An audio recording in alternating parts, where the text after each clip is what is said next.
Assalamualaikum warahmatullahi wabarakatuh. Bertemu kembali dengan saya Chandra Ariandri di channel Serdadu Tani TV. Pada kesempatan hari ini ingin berbincang-bincang langsung sama Prof Udin, bertanya beberapa kendala di tanaman cabai ketika memasuki musim kemarau, seperti saat ini ya itu. Nah, ini kebetulan saya ada di wilayah Temanggung.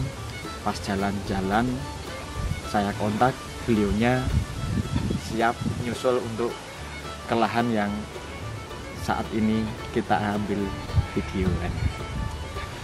Permasalahannya seperti yang di YouTube kemarin itu ada di kolom komentar itu banyak yang japri juga untuk mengatasi keriting di musim kemarau seperti apa. Terkadang bisa sampai pupusnya macet, terus pupusnya itu gosong. Nah, seperti contoh nanti ada yang di butik itu gosong dan sebagainya, terus ada sampai bercak hitam-hitam, itu gimana? Obatnya apa? Yuk tambah meneh. Setelah diobati kasih nutrisi apa? Pengennya itu dari metodenya Prof Udin kan. Sehingga hari ini memang kita ngobrol langsung di lahan sama Prof Udin nyantai. Untuk komandan-komandan taniku jangan kemana-mana, tetap pantengin terus channel Serdadu Tani TV. Jangan lupa untuk like, comment, share, dan subscribe channel kami. Oke, kita langsung menuju ke lokasi Profesor Udin.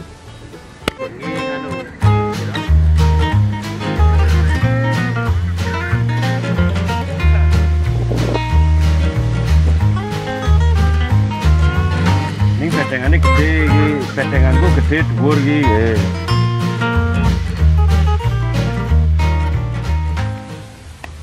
Ya, saat ini saya sudah bersama Prof Udin ngobrol-ngobrol pinggir bedengan. Teko santai los. Ini mau kurang siji iki, Mas. Apa ini? Kopi. Rokoke ra nek kopine. Rokoke ra nek kopine. Enggak apa-apa, sih penting inti dari perbincangan ini bisa membangun tingkat kesuksesan petani-petani kita di seluruh Indonesia agar tetap sukses bertaninya kan gitu. Ini ada beberapa pertanyaan Mas Udin. Perihal petani itu di musim kemarau itu ada beberapa kendala, terutama di kendalanya serangan kutu-kutuan golongan akarina gitu. Itu kan kalau petani kan tahunya daunnya do keriting. Nah, tapi untuk keritingnya itu keriting ke atas ke bawah kita nggak tahu kan gitu. Memang perlu benar-benar perlu untuk diedukasi ke petaninya kan gitu. Nah, jadi monggo untuk Mas Udin, ini ada pertanyaannya dijabri lah. Iya, ini dileleh dijabri Mas. Mas tolong tanyakan kepada Profesor Udin perihal tanaman cabai di musim kemarau ini daunnya pada ngeplek-ngeplek, terus bruntel, gosong pupusnya. Nah, itu cara menanggulanginya bagaimana, dengan pestisida apa, terus nutrisinya apa barkwi ya itu requestnya jawabannya Profesor Udin ya Mas kayak gitu. Jadi ini memang spesial kan itu. Monggo. Tapi ketika di musim kemarau, saya pribadi itu condong ke inseknya, jangan sampai kita telat untuk aplikasi insek. Kalau saya pribadi untuk penanggulangan terserang penyakit hama seperti tungo, trip itu kan memang sudah ada spesialisnya ya. Iya. Spesialisnya untuk insektisida yang jenis akarisida itu sudah ada spesialisnya. Jadi tinggal kita cara aplikasinya itu momennya kapan harus tepat. Jadi pengaplikasiannya saya pribadi kemarin untuk yang serangan ini kan serangannya kan ada tungo, terus ada di sini orang menyebut itu luwuk. Luwuk itu daunnya sampai hitam itu, daun yang lebar itu sampai hitam, sampai pupus itu juga sampai tadi Mas Chandra bilang prudul. Ya prudul gitu, memang sampai prudul sampai hilang, pupusnya itu sampai hilang gosong.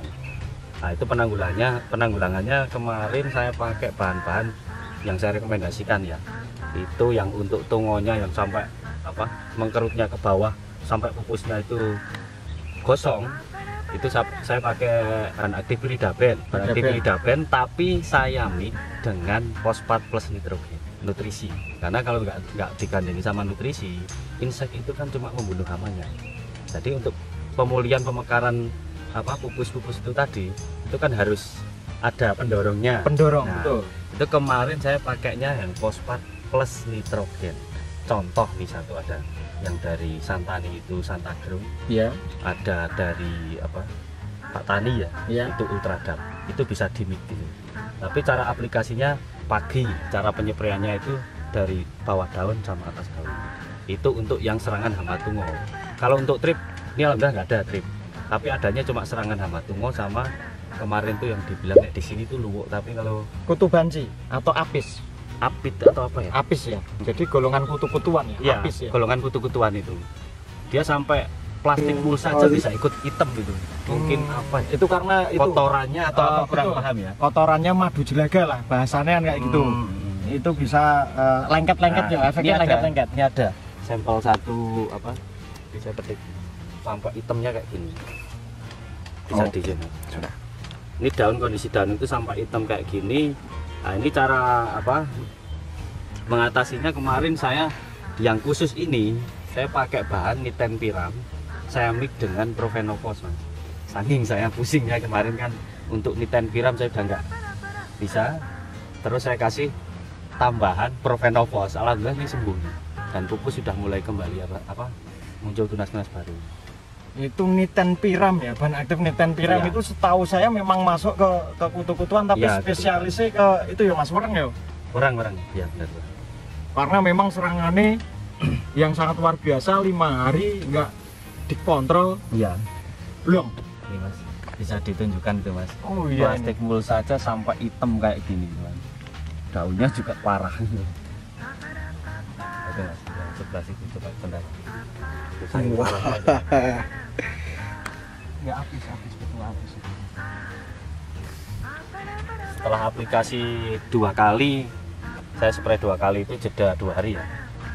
Ini alhamdulillah Sembuh ya. sembuh. Dengan tadi yang pertama kita gunakan Nitenpiram.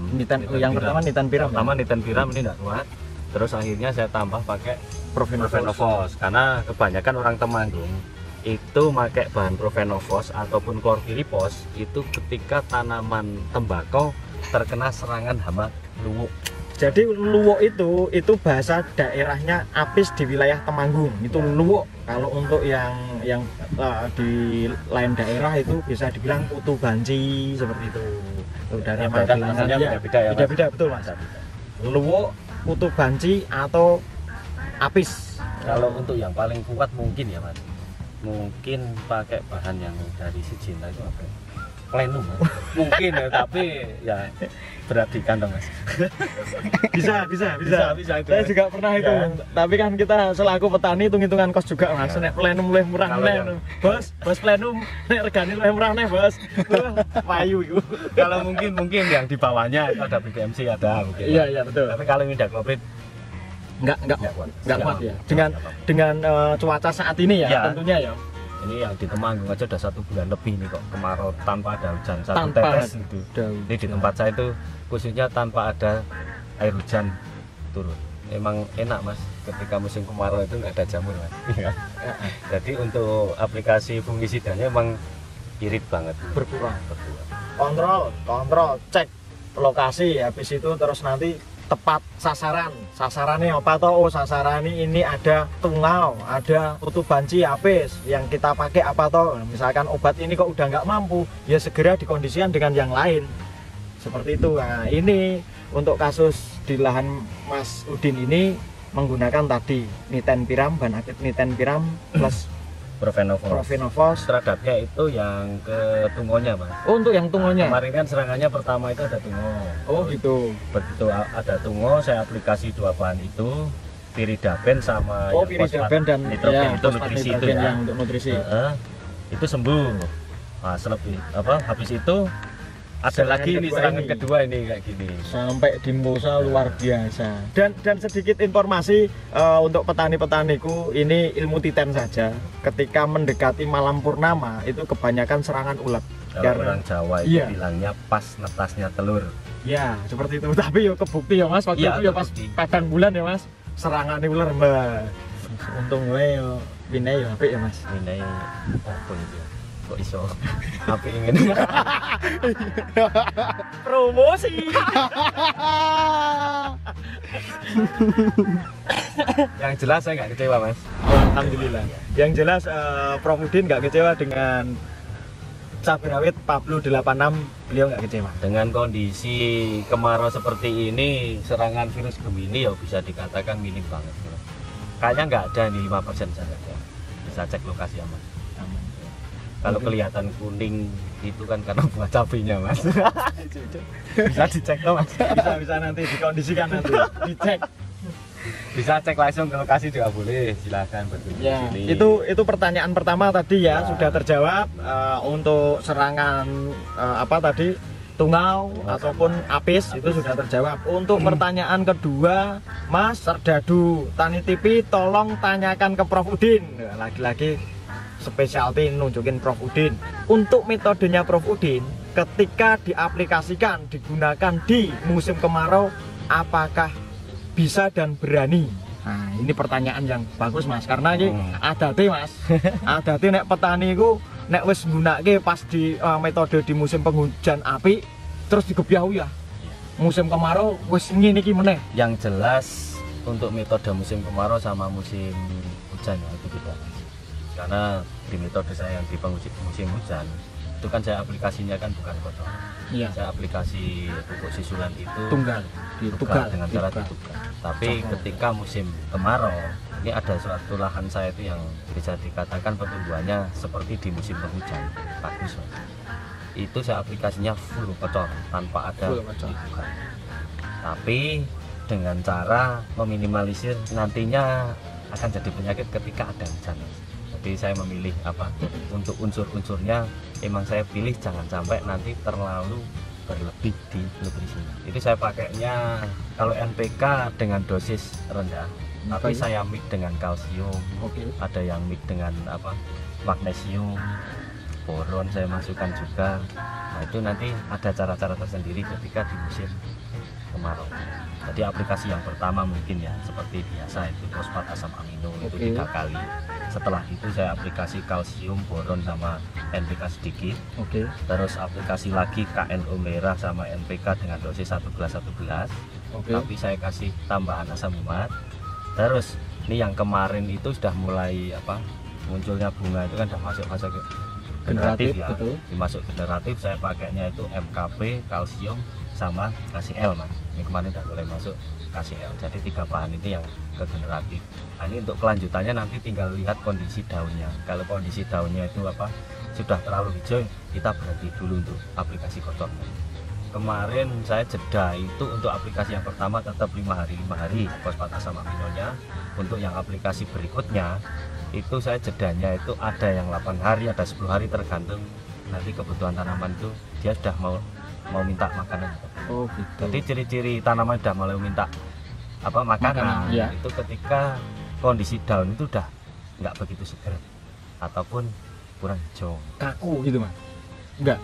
Kalau kakunya enggak, cuma sudah mulai kelihatan apa ya, pucat, agak pucat gitu. Oke. Agak pucat. Kenapa kok saya aplikasi kayak unsur makro mikronya saya masukkan itu kan ketika di musim kemarau mungkin penyerapan nutrisi dari bawah itu kan agak susah karena mungkin terkendala tanah itu juga terlalu kering. Siap. Untuk pertanyaannya sudah terjawab. Terus ada satu lagi, untuk nutrisi yang dipergunakan di metode musim penghujan seperti apa, black magic dan sebagainya, itu apakah bagus juga di musim kemarau? Kalau nutrisi atas Tetap ya, saya kasih. aplikasikan ya. Ya, tapi penyeberannya mungkin agak pagi. Saya pagi, saya jam 7, jam 8 itu sudah selesai untuk penyeberangan yang nutrisi. Oh, seperti itu. Ya, biar petani-petani juga nanti bangunnya agak pagi ya, sholat subuh kalau bagi yang muslim. Betul. Jadi kesimpulannya untuk yang di metode musim kemarau itu berbeda. Ada nanti yang biasanya itu dicokol atau dicokol atau ditugal, itu saat di musim kemarau itu dikocorkan. Full kocor seperti itu. Tapi harus bijak itu, Mas. Ketika aplikasi pupuk kocor dari bawah, jangan sampai nanti overdosis. Ketika tanah itu terlalu kering, kita masukkan pupuk makronya seperti NPK atau KNO dengan dosis berlebih, itu nanti akar bisa kebakar, tanaman mungkin bisa. Oh, jadi toksik ya Mas ya? Toksik. Itu kemarin tanamannya Mas Ito itu kan ada tuh di sebelah. Oh iya. Nah, dia kemarin aplikasi pupuk NPK ya kan, dengan dosis agak banyak, tapi kondisi bedengan tuh tanah itu udah kering banget Mas. Oke. Nah, alhasil tuh daunnya habis. Untung nggak sama buah-buahnya itu. Tapi masih panen ya yang tempatnya Mas Ito Masih panen tuh. Kemarin saya tanya itu pemetikan ke 35. Wow, masih pemetikan yang ke-35 itu. Masih dapat 90 kilo kan. Masih dapat 90 kilo, lumayan lah, yang selawi aku. 30 Mas kemarin. Wah, ini tuh yang turunnya tadi malam tuh. Baru tadi malam turun. Ya mungkin beberapa pertanyaan dari petani sudah terjawab. Komandan-komandan taniku dimanapun berada seperti itu, jawaban langsung dari Prof Udin. Nanti kalau ada dari komandan-komandan tani yang ingin pertanyaan langsung, terus request narasumbernya siapa, ketika saya mampu untuk mendatangkan atau menemui beliau, kami usahakan dari Serdadu Tani TV seperti itu. Ya, akhir kata, wassalamualaikum warahmatullahi wabarakatuh. Waalaikumsalam warahmatullahi wabarakatuh. Pokoknya terima kasih Sama-sama, selalu Mas Mas ya. Santo. Sukses tumbuh bersama. Sukses bersama Pablo. 86 ya. Papa, papa, papa, papa.